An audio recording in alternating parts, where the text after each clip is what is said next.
Hello friends, welcome to my channel. Friends, ఈరోజు video ఏంటంటే ఇది అందరూ వినాల్సిన వీడియో, ఇంకా అందరూ తెలుసుకోవాల్సిన వీడియో కూడా.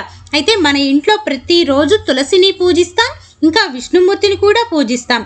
అంతేకాకుండా విష్ణుమూర్తికి సంబంధించి ఏ పూజ జరిగినా, వ్రతం జరిగినా కూడా తప్పకుండా తులసిని తీసుకొచ్చి మనం పూజలో పెట్టుకుంటూ ఉంటాం.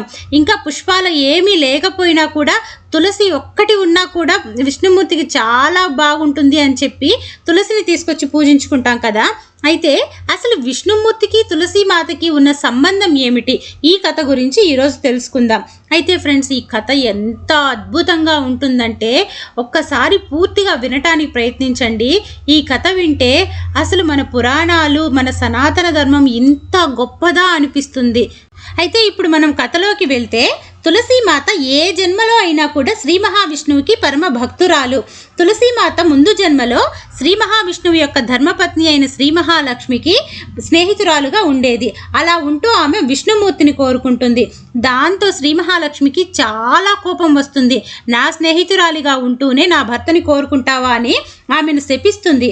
ఏమని శపిస్తుందంటే, నీవు వచ్చే జన్మలో ఒక రాక్షసుడికి కూతురిగాను, మరొక రాక్షసుడికి భార్యగాను జన్మిస్తావు అని శపిస్తుంది.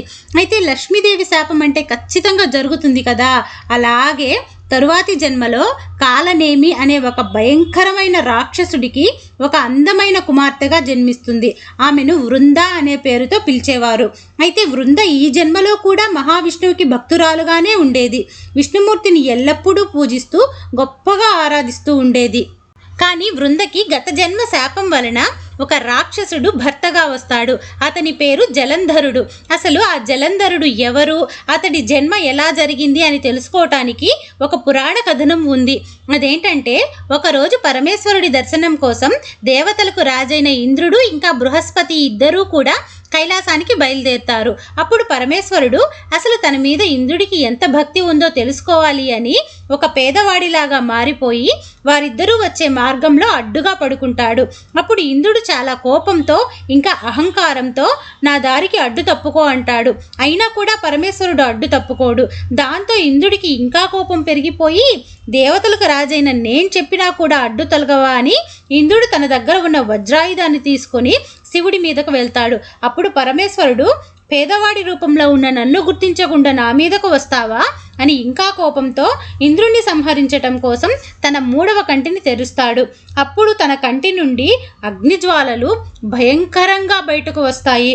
అయితే మీరందరూ అనుకోవచ్చు, పరమేశ్వరుడు చాలా గొప్పవాడు ఇంకా బలవంతుడు కదా, ఇంద్రుణ్ణి సంహరించటం కోసం తన మూడవ కంటినే ఎందుకు తెరవాల్సి వచ్చింది అని. దానికి కారణం ఏంటంటే, ఇంద్రుడు అమృతాన్ని తాగిన అతి బలవంతుడు. అతన్ని సంహరించడం అంటే సామాన్యమైన పని కాదు. అందుకని పరమేశ్వరుడు తన మూడవ కంటిని తెరవాల్సి వచ్చింది. అలా పరమేశ్వరుడి యొక్క మూడవ కంటి నుంచి వచ్చిన అగ్నిని చూసి బృహస్పతికి చాలా భయం వేస్తుంది.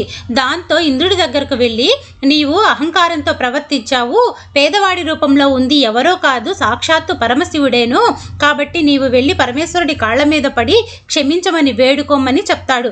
దాంతో ఇంద్రుడికి కూడా భయమేసి సరాసరి పరమేశ్వరుడి కాళ్ల మీద పడిపోయి, నన్ను క్షమించు స్వామి, నేను తెలియక తప్పు చేశాను అని వేడుకుంటాడు. అప్పుడు పరమేశ్వరుడు కొంచెం కోపం తగ్గించుకొని సరే అని ఇంద్రుడిని క్షమిస్తాడు. కానీ పరమేశ్వరుడి కంటి నుంచి వచ్చిన అగ్ని ఉంది కదా, ఆ అగ్నిని అలాగే వదిలేయలేము. అలాగే వదిలేస్తే లోకాలన్నీ కూడా దగ్ధమైపోతాయి. అయితే ఇప్పుడు ఆ అగ్నిని ఏం చెయ్యాలి, పరమేశ్వరుడు ఆ తెలివితో ఆ అగ్నిని ఏం చేశాడు అనే దాని గురించి మనం తరువాతి వీడియోలో తెలుసుకుందాం. అయితే ఫ్రెండ్స్, ఇప్పటి వరకు నేను చెప్పిన ఈ పురాణ కథనం కనుక మీకు ఎవరికైనా నచ్చుంటే మీ అభిప్రాయాన్ని కామెంట్ సెక్షన్లో తెలియచేయండి. ఇంకా నా వీడియోకి ఒక లైక్ చేసి, నేను ఇలాంటి మంచి మంచి కంటెంట్ చేయటం కోసం నా ఛానల్ని సబ్స్క్రైబ్ చేసుకొని నన్ను సపోర్ట్ చేయండి. Thank you friends.